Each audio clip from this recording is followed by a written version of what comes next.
លីតុងនេះជាឯកសារប្រចាំអាស៊ាននេះ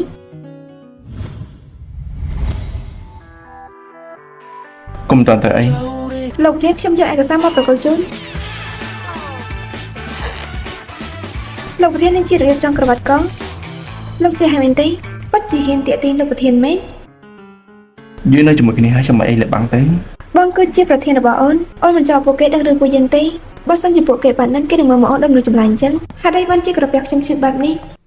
នេះយកនេះទៅធ្វើការថែមមកធ្វើឯកសារនេះរួចទៅមិនក៏នេះប្រកល់ការងាររបស់នេះមកឲ្យខ្ញុំធ្វើស៊ឺឈីតើឯងមិនដឹងទេពួករបស់នាងគឺជាភ្ញៀវធំរបស់ក្រុមហ៊ុនយើងដែលកំពុងសហការគ្នាលើគម្រោង100លានឯងកំតមកជាមួយនឹងនាងឯងត្រង់ធ្វើសិនទៅ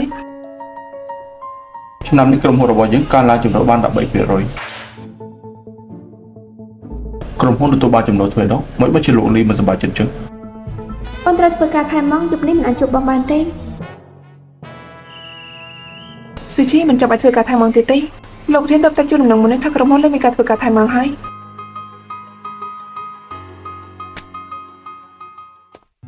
មានតែធ្វើបែបនេះទើបអូនអាចមកជួបបងបាន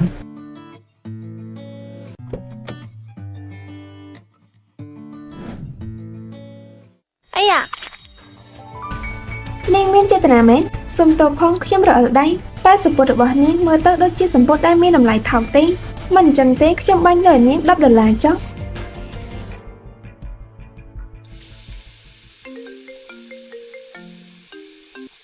វ៉េសុជីអូននៅណាហ្នឹងបងយកឈុតនេះមកអូនតើវាមិនលើពេកទៅដឹងបងគិតថាវាសមជាមួយអូនវ៉ាវសុជីដូរឈុតឲ្យស្អាតណាស់ស្អាតខ្លាំងណាស់សំលៀកបំពាក់របស់នាងក៏មើលទៅថ្លៃណាស់ដែរសុជីពាក់ឈុតនេះពិតជាសមមែន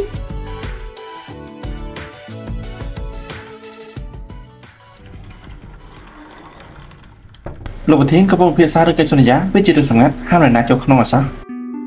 ចាសុជីលោកប្រធានប្រាប់ថាត្រូវការឯកសារនេះជាមិនទាន់ចាប់យកគាត់ទេបាន